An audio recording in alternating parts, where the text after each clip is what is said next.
Hello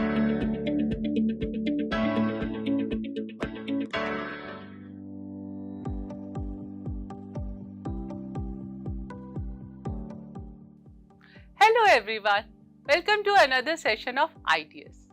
According to a research data released in 2023, which suggests that people on an average use social media for 151 minutes in a day. This rising popularity of social media makes it an excellent platform to promote campaigns and causes. In today's video, we are going to talk about the advantages and disadvantages of promoting social justice on social media. So let's take a look at advantages first. Inspiring activism. Social media allows experts of various fields to share their knowledge, insight on various issues easily. The non-experts gain knowledge and understanding of those issues easily by reading those comments or experts' opinion. So we can safely say that social media inspire activism. Social media also helps in building justice for minority and people from unrepresented group. It is the primary mode of documenting social action in today's world. News agencies scan social media platforms such as Twitter to look for fresh content, fresh images about current incidents. One good example can be 2019 protests in Hong Kong. Social media is so powerful that it can make or break a movement. It uses many features which easily facilitate sharing of information. One such feature is hashtag. Now let's take a look at disadvantages.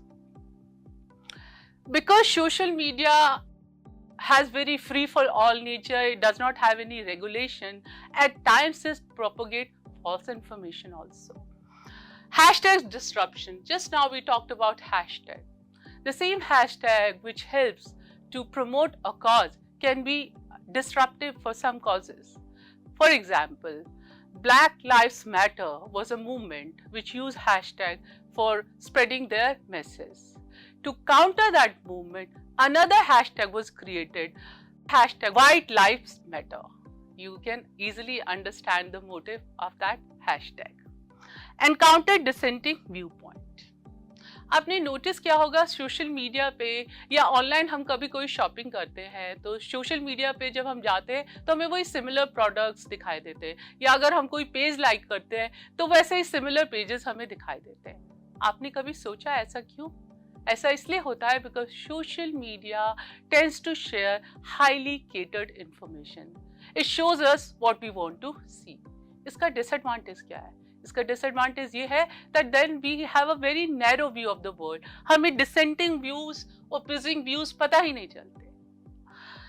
Social media sometimes have performative activism also. What is performative activism? It is pretending to be interested in social justice campaign just to keep up with the trends on social media. Now let's talk about the laws and the social media. आपको लगता है कि social media को regulate करने के लिए laws की जरूरत है? Yes, like we need law in physical world to live a peaceful life. Similarly, laws are required to regulate behavior of users on social media also. Let's take a look at some important laws to regulate the behavior on social media. IPC, Indian Penal Code, has framed certain sections which are relating to certain offences to control unwanted behavior on social media. Section 124A talks about or addresses sedition. What is sedition? Sedition is any activity which is against the interest of any country. Then Section 295, it addresses deliberate and malicious acts meant to outrage religious feeling. So this law is mainly to control religious hatred or communalism. Section 499 addresses cases of cyber defamation. What is cyber defamation? When negative information is shared on social media to ruin the reputation of a certain person, that is called cyber defamation. So there is a law to control that. Section 507 focuses on cyberbullying. अब cyberbullying क्या है? Let's try to understand. Cyberbullying is very different from face-to-face bullying. Face-to-face bullying needs a physical space. Cyberbullying happens on virtual medium. Because it happens on virtual medium, it can happen anytime and anywhere. Most of the time, जो cyber bullying करते हैं, जो culprit है, they create fake identity ताकि उनकी identity पता ना चल सके. So establishing their identity also becomes very challenging. Cyberbullying is nothing but breaking your privacy, compromising your privacy by sharing your private information, private photograph without your permission. Because it happens in virtual mode, that does not mean कि ये सिर्फ social media accounts पे ही होता है. It can happen on any app, it can happen on messaging app, gaming app, and it can happen on any device, laptop, mobile, anything. Forms of cyberbullying. So these are the certain types of cyberbullying experienced by people on social media. Catfishing is when fake identity is created to lure a person with the intent to harm that person. Cyberfleshing is when someone receives an unwanted sexually explicit photograph. Hate pages are created to harass a person by sharing negative information. Outing is when someone's sexual preference or gender identity is revealed without the consent of that person. How can we prevent cyberbullying? Keep your account private and locked. Never share your sensitive information. When someone is making you feel, or a request is making you feel that your security is threat, don't accept their request. Or even one of your friend, if they are making you feel that they are threat to your security, block them or report them.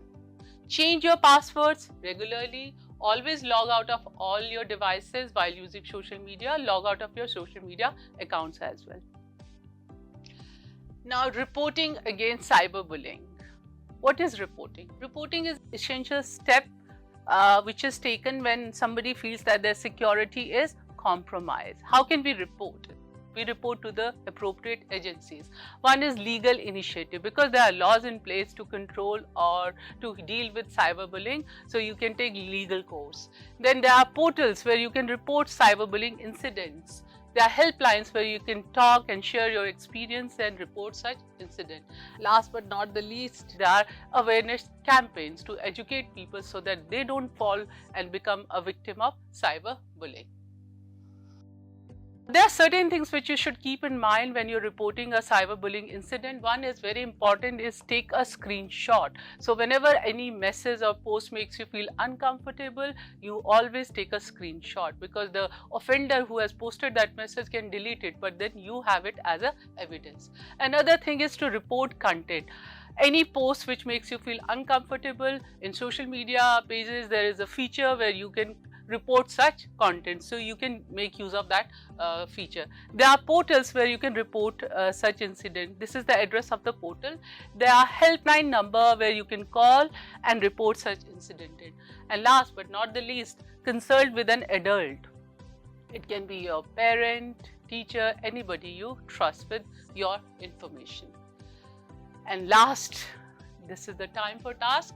How empowered do you feel about protecting your profile on social media? Give arguments to support your answer. That is all for today. I will see you very soon in next video. Till then, take care. Happy learning.